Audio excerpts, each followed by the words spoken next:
Hi again, everyone. If you are doing the 30-day kindness challenge with your group and doing one session each week, you just finished the second week of the challenge.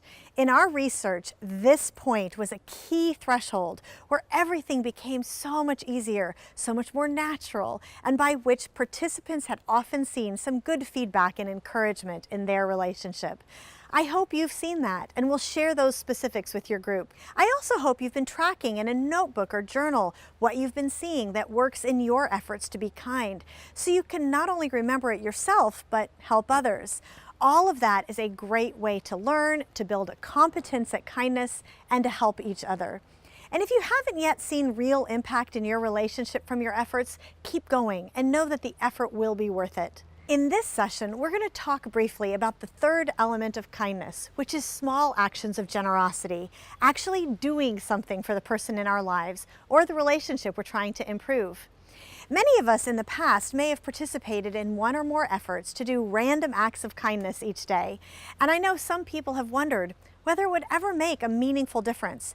Does it really make a difference to quietly tell the cashier in the grocery line, "Here's $30 for food for that single mom and her kids over there"? It certainly might make a difference for that person in that moment, but there are so many needs around us, it seems like it barely scratches the surface. What I've found is that those random acts of kindness are good and important, but they won't necessarily lead to cultural change. Partly because you can give the cashier $30, but then if you walk out on your cell phone complaining about how slow that grocery store is, you'll still be dissatisfied.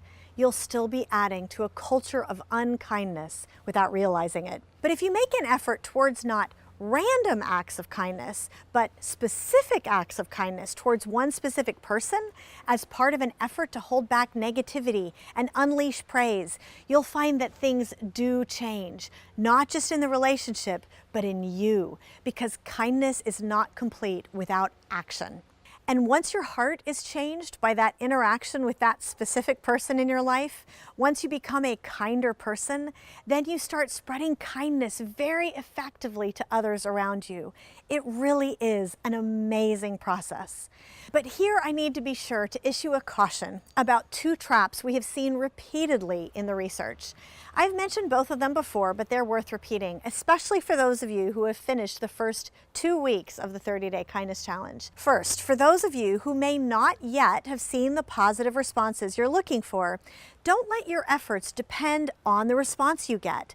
For some of you, you've been doing these acts of generosity, you've been affirming and positive, and maybe you haven't seen appreciation from the other person. Remember, this process will only work properly if it is an effort towards unconditional kindness, regardless of whether the other person reciprocates or even notices. Ultimately, this process is about transforming you and making you into the type of person who can work towards transformation in the relationship over the longer term, if that ends up being needed. As a second caution, how are you doing at doing the 3 elements of kindness each day instead of just focusing on the daily tips?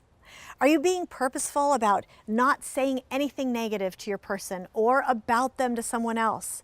About giving praise to your person and telling someone else and doing a small act of generosity each day? Or are you slipping into the temptation to just focus on the daily tips and do what the daily tip says, but forget about the rest?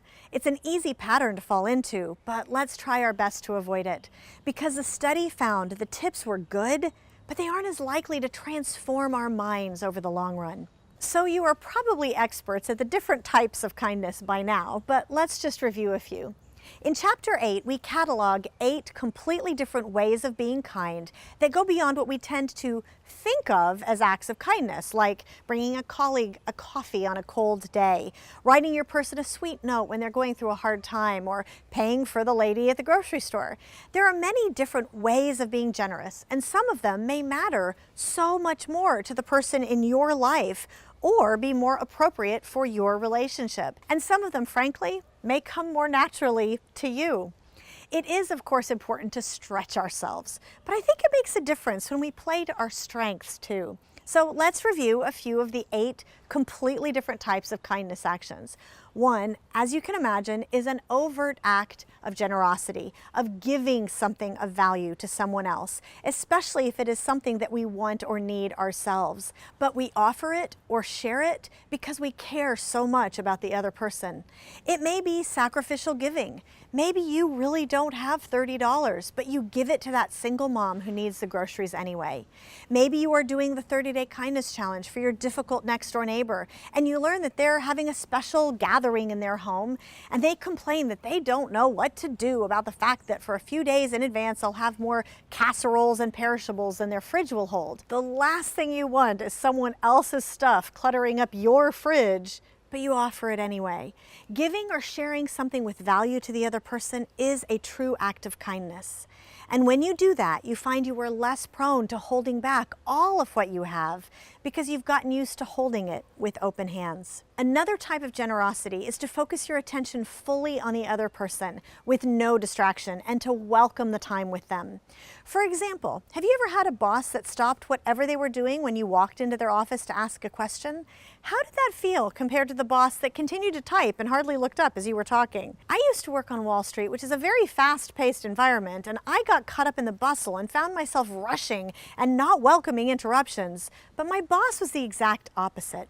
He was kind, he was generous. Whenever one of us would walk into his office, he made us feel as if all his attention was focused on us, even though I'm sure he had 10 other things screaming for his attention. The person in your life may in fact be an interruption, but kindness refuses to make them feel like one. In your discussion time, this is a good thing to discuss and think about. How do you do that when you have other things you need to do, but want to be kind at the same time? I know you have some wisdom to share with each other on that. And finally, another type of generous action is to assume the best of the other person's intentions towards you. This is especially important for a close personal relationship, but it also applies in many cases in the workplace. When we've had a contentious relationship and we're hurt, it is easy to assume that the other person knew what they were doing and they were intending to hurt us, that they were intending to take advantage of us, that they were going behind our backs on purpose to get in good with the boss or with the teacher or with the mother-in-law. And yet often that assumption of bad intentions is simply not the case. Regardless, it is an act of generosity to be willing to look for a more generous explanation and respond as if that is the correct one. Now, we may bristle a bit at that and think it gives someone license to walk all over us. But remember, we are trying something different for just 30 days. Only you can evaluate whether giving someone grace now will cause more problems when the 30 days are over. And there is more in the kindness challenge about situations when boundaries are clearly needed instead. But most of the time, especially with a close personal relationship, you'll find that it softens and improves the entire relationship if you're willing to believe the best of someone's intentions towards you and respond without defensiveness, as if the generous explanation was the correct one. So, which types of generosity come most naturally to you? You may find that it is really important to give generously so you hold less tightly to your stuff for your convenience.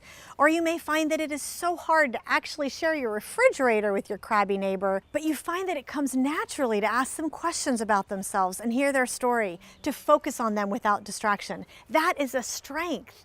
Now that you know that, apply that skill purposefully, not just to the person for whom you're doing the 30-day kindness challenge, but to many different types of relationships and see what happens. It is good to push yourself to do what might be harder for you, but also celebrate your strengths at kindness, and you will find yourself doing them more often.